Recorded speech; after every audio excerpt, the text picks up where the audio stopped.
Hey guys, how's it going? It's Al. We're going to talk about some top stacks, 5 stacks that I think are very, very useful for this weekend for Draftkings Week 7. You can also use these on FanDuel. They're not Draftkings specific stacks. Stacks translate no matter where you're playing daily fantasy. If you're playing over on Underdog and you're doing the Battle Royale game over there, you should try to focus on, even there it's a draft, there's no salaries, you should focus on correlating your lineups. So we go over on this video a couple of ways to do it. One, we're going to either stack or double stack with the quarterbacks that we're talking about. We're also going to talk about bring back players.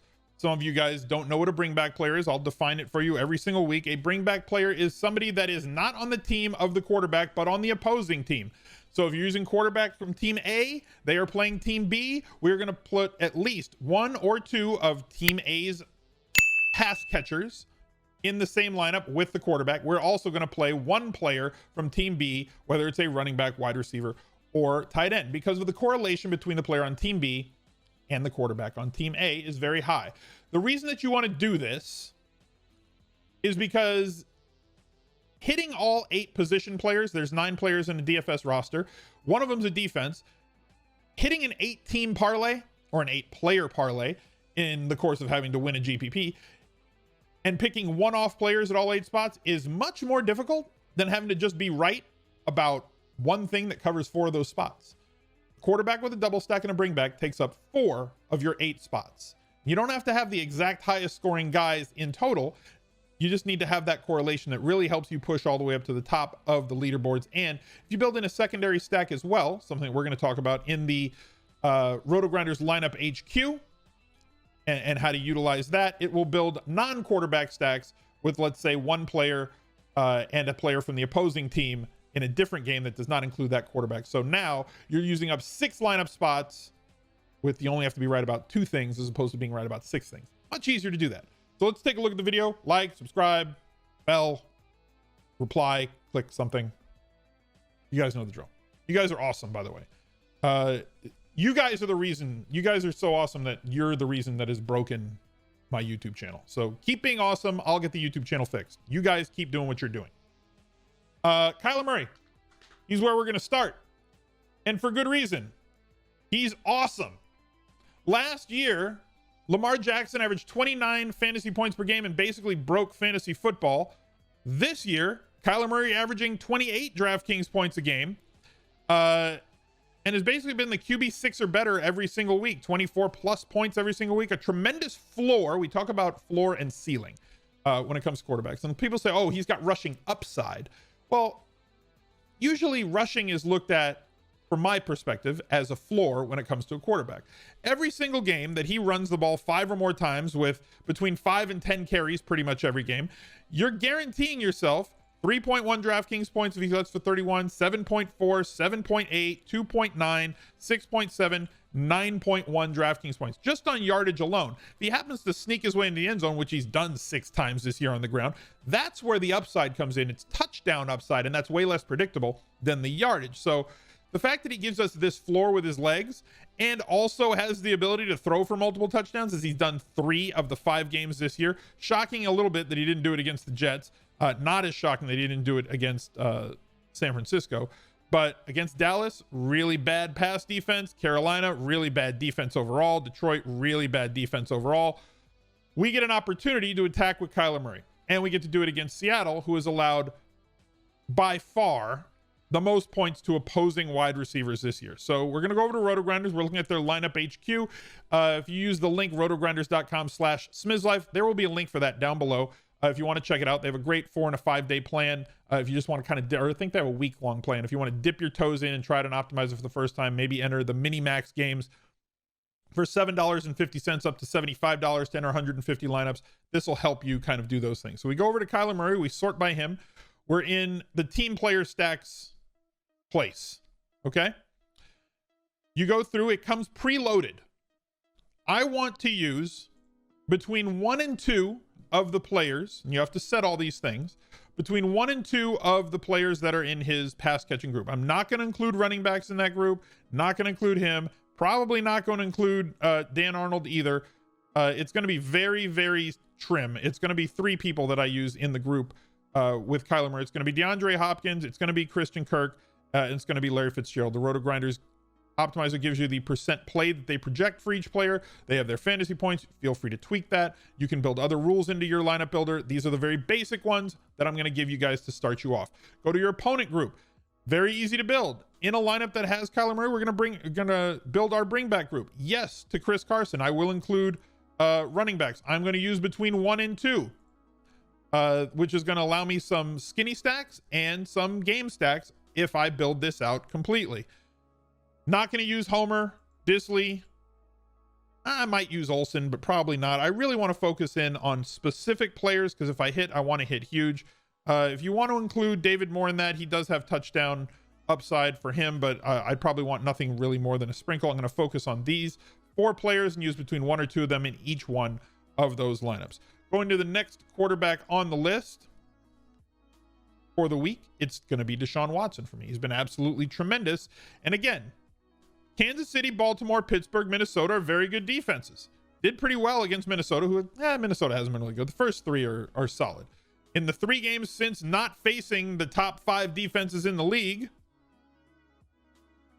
23.9, 29.86, and 35 points against Tennessee in a ridiculous shootout. Now he's got another game with an extremely high total and a close spread. So it's supposed to be competitive, which is what you want because you want these teams to have to keep their foot on the throttle late in the game and you want increased efficiency. And the easiest way or the highest correlation between real life football and quarterback fantasy scoring is a high team total. So Green Bay less efficient against running backs, but David Johnson might be dust at this point. So they're he might have a big game and he's too cheap. And I know that he's going to be somewhat popular this week, but I'll have some David Johnson, but I'm kind of covering my eyes. And it's like, please, David, please don't suck this week. That would be great. But in the lineups that I'm going to be focusing on the quarterback, we're going to focus around Deshaun Watson. We're going to build our player groups around Deshaun Watson. And I'm not going to include Duke. We're going to use 1 to 2 players in each one of these. If you want, if you're feeling froggy, you can just say use exactly 2 players and it'll stack Deshaun Watson with 2 of his pass catches in every group. No. We're going to have to wait for the tight end. If Akins is out, then Fells is a play. Let's pretend that he's out for the sake of this video. Probably not going to use Stills. Yes to Cobb. Yes to Cooks. No to Coach Carter. And then we're going to build our bring back group for Houston. I'm going to include all of the viable players. And there's in my opinion, 3 of them that I want to bring back with. If you want to bring back with Tanyan, go ahead. I'm probably not going to. But I get if you want to because it uses a bring back player on a tight end spot. And tight end is pretty thin this week, in my opinion. So getting the guys, I'm going to want to focus on Jones and Adams mostly. I might sprinkle in some Tanyan and sprinkle in some Valdez-Scantling in those stacks. And again, you can boost and limit these players or nerf these players as you go along. The next quarterback is going to be somebody that might be experiencing some flop lag this week based on the matchup. Yes, he had a good matchup last week. Yes, there was a really high team total against Jacksonville. And he has it once again going to Atlanta in a good weather game, something that we have to kind of pay attention to at this point in the season. So Matthew Stafford, do you have the testicular fortitude to go back to him this week in Lions stacks? I think that you should in GPP just because other people won't. When everybody zigs, you should kind of zag. So if people aren't willing to chase the flop lag here and realize that most people were disappointed from him and realize that there is some portion of the DFS playing crowd that's in the I'm never playing Matthew Stafford ever again. Well, you're an idiot because just because he did bad one week doesn't mean that he can't have 300 yards and 3 touchdowns in any other week. That's kind of a stupid way to build lineups. So we are going to use Matthew Stafford and we are going to build groups around him. So looking at our team player groups, going down to Matthew Stafford, running backs, no. DeAndre Swift had a great game last week. Not going to include him in my stacks. Hawkinson, yes, but I might limit because he is very touchdown dependent, but that's what you're looking for when you're building stacks. Anyway, a ridiculous stat from Kyle. Go look at my Twitter account from Wednesday. And I posted a stat from Kyle that said Kyle Soppy at ESPN. He's a researcher, super sharp dude, doesn't usually get credit because he's not front-facing talent, but super sharp dude, knows everything about literally everything. Posted a ridiculous stat yesterday about how the last 3 seasons, 2 weeks after Detroit's bye, Marvin Jones has posted GPP winning games. So you want to fade him, go ahead. It's anecdotal. It's like, at best, it's anecdotal. But like, if you're playing Marvin stacks, or if you're playing Stafford stacks, you should be including Marvin Jones in them. I'm going to include either 1 to 2 or 2 to 2. I have not decided. Never going to include 3 in my stacks. That's just not the way that I roll. Building the opponent player groups, we go to Stafford. I will be including Todd Gurley this week. I think that he is a great play. Again, Detroit's defense, terrible against running backs. Atlanta's defense, terrible against quarterbacks. So it's very easy to build these bring back groups. Not going to use Olamide, not going to use Gage because hashtag brand. This is where I'm going to focus on. Going to bring this down to 1 to 2 of these guys here. And we're going to go to our next quarterback on the list, who is going to be right next to Stafford, and it's Justin Herbert, the rookie. Look, has there ever been a younger looking quarterback? I know that's not analysis, but it just kind of is what he is. He has a very average, if you look at his depth of target overall, it looks very average, but he takes a lot of shots downfield. And they kind of go dink, dunk, deep. And we've seen him throw deep passes to a lot of different wide receivers because of the injuries that have been abound. For, you know, they're coming off a bye week and they played on the Thursday night game before that. We haven't seen them on a main slate in 2 weeks. Chat just said Herbert gets carded buying milk. Probably true.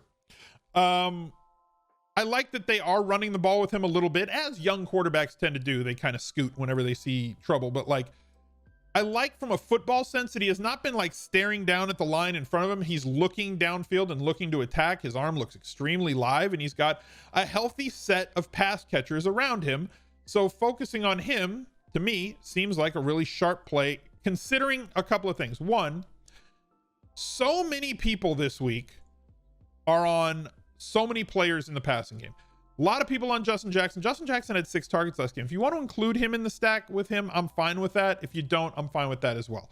Joshua Kelly, going to avoid him. Hunter Henry is healthy and has seen a ton of targets. He was in Best Buys this week. And my Best Buys from my article on ESPN are uploaded to the Lineup HQ. So you can click on my face in the Lineup HQ. They're not there yet while I'm recording this video. As soon as I start rendering it, before I post it to YouTube, that's when I send them over to Rotogrinders, and they put my Best Buys right there so you can kind of see them if you are a Rotogrinders member as well. Not going to use Virgil Green, Keenan Allen, and he's out.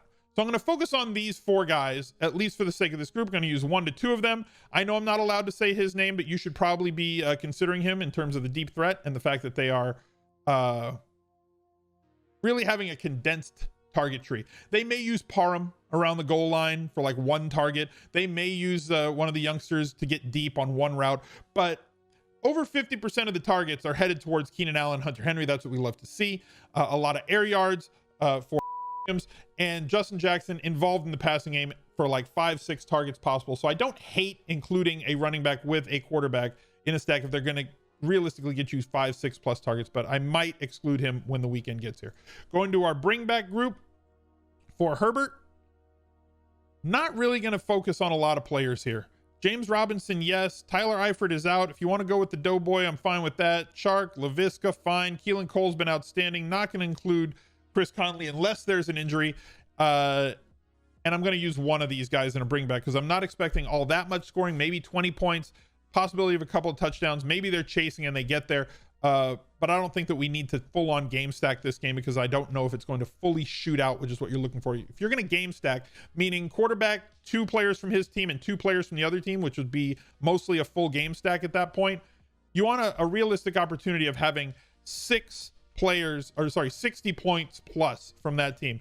The last stack that I want to build is going to be a cheap stack on the day, and it's Joe Burrow, who has not been efficient, but has been great.